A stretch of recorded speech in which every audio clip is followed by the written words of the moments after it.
హైదరాబాద్ లో ఒక secret cycle ఉంది. ఆఫీసెస్ కి డిమాండ్ కనుక పెరిగితే రెసిడెన్షియల్ కి ప్రైజెస్ కూడా పెరుగుతున్నాయి. దానికి రీజన్ ఏంటో చూద్దాం రండి. Number 1 IT hub. Financial district లో ఒక న్యూ ఐటీ పార్క్ ఓపెన్ అయినా వెంటనే థౌజండ్ ఆఫ్ ఎంప్లాయీస్ రీలొకేట్ చేస్తారు. ఫస్ట్ డిమాండ్ ఏంటి అంటే flat and Vilas.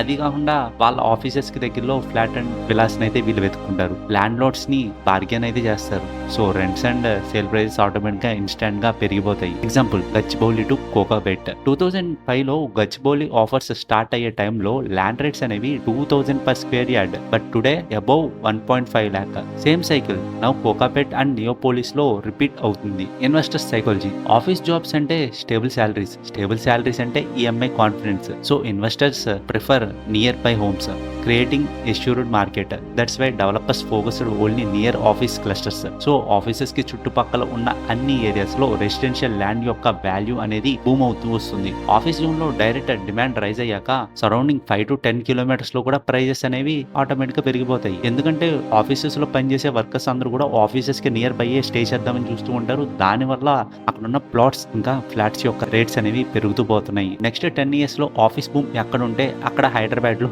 Land price పెరుగుతాయని చెప్పి నేను 100% కాన్ఫిడెన్స్ తో చెప్పగలను. నా స్టేట్మెంట్ మీద మీ ఒపీనియన్ ఏంటో ఖచ్చితంగా అయితే చెప్పండి.